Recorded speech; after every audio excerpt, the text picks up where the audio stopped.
Hi everyone, this is Itza with Itza Thoughts again, and I'm here to share with you guys some techniques on how to use beeswax. Beeswax comes in these little pallets like this, and it also comes in like big blocks, I believe, but I usually use the little pallets. And when you use beeswax, you can accomplish this look here on the images that you use it on, where it makes them look like vellum, gives them some transparency, and it's real easy and really fun to use. And I'm here to show you guys how I put this little matchbook together. And this is for mini album scraps, a wild card charm swap that they have there, and I'm gonna house my charms on these little matchbooks. So really quick on how to play with beeswax, and this might be a two-part tutorial. I'm gonna put together the little matchbook so you guys can see how easy and how fun it is to mess around with beeswax. And let me just position my camera here, and we will get started shortly. Okay. So this image I got online, and it's printed on regular cardstock paper, your everyday printing paper. And I have this really cute, really tiny little iron that I specifically use for my beeswax projects. And this is from Tulip. It's really inexpensive. It was about maybe 10-12 bucks for it. So I've had it for a while and I haven't had any problems with it. And let's see. All you need is to put a couple of pellets here of your beeswax on your image. And a little bit for beeswax goes a long way. Your paper absorbs the beeswax instantly. Okay, so there we have the palettes on the image. And here I'm going to come with my little iron and just press. And you can see it starts melting and absorbing into the paper instantly, and it dries quick. It doesn't ruin your images. It doesn't fade them. If anything, it kind of makes them look a little brighter. It livens up the colors a little bit.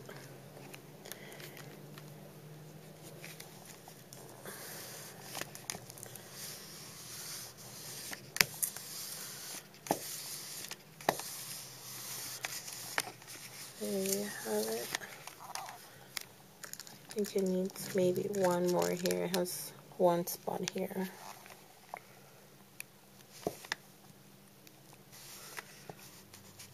Okay, there we go.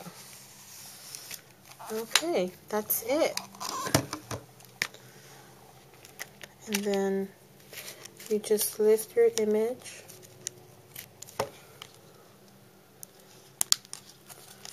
You lift your image,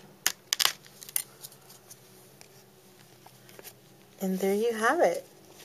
How easy is that? And it makes it transparent.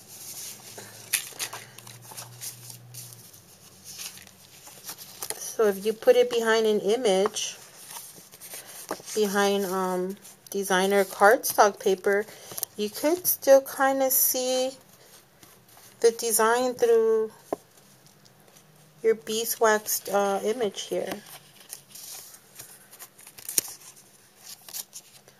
It doesn't harm it. You can tell the transparency here on the back side of it.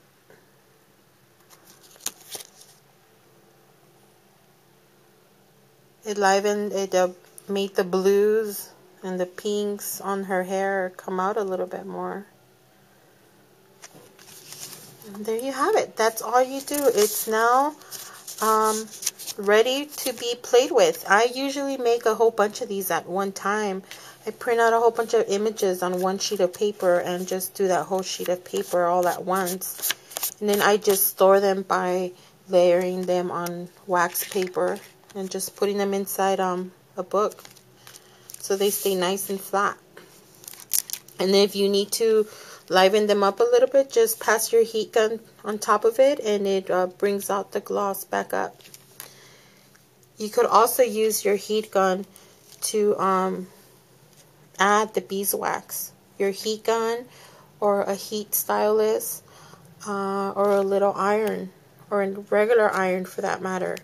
You can also use your melting pot. You just have to have a an additional pan to put onto your melting pot and use that one specifically for beeswax and just melt the beeswax in big quantities and just dip your images on there, or use a paintbrush and brush the beeswax on your image as you would, you know, paint.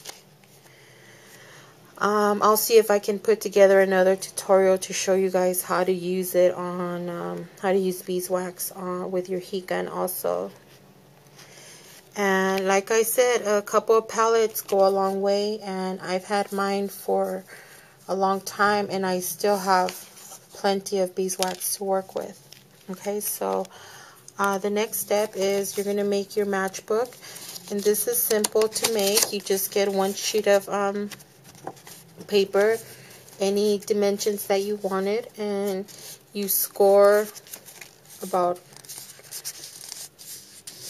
you know, 1/2 inch at the bottom. You fold it over, and I stapled mine here because it's going to be covered with paper afterwards, so the staples won't be visible. And you score it at the top, and this way it just, you know, tucks in there like this. And that's what I did here with this one. This is how it looks in the front, and you open it up, and there you see the little dangle that I made.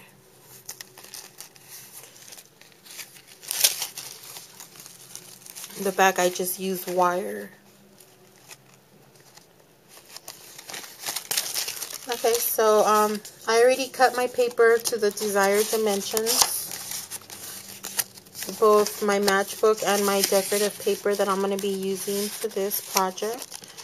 And you use your favorite adhesive, whether it be wet glue or glue dots or red tape, whatever your preference. Here using Beacon, and it works really great. This is really good glue, and it dries fast. I like it a little bit better than zip dry.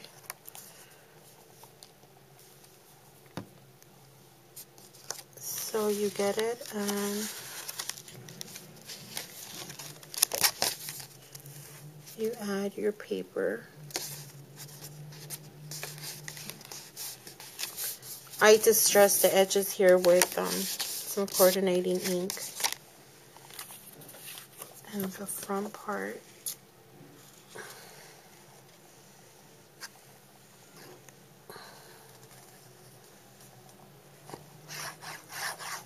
I really have to work quick here because the glue gets dry really quick.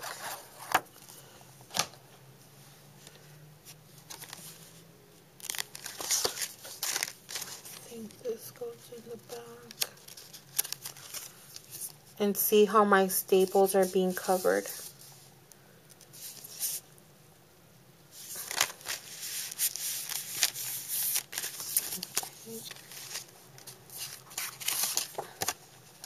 And I cut these ahead of time for the purpose of this video, just to show you guys really quick how easy and fun this is.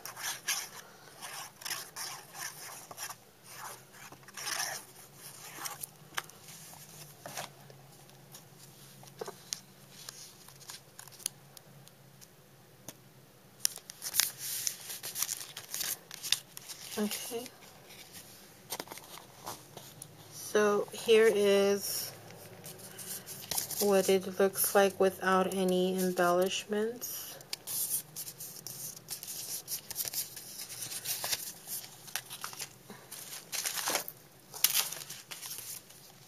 I had another strip. I'm going to put another strip of paper here.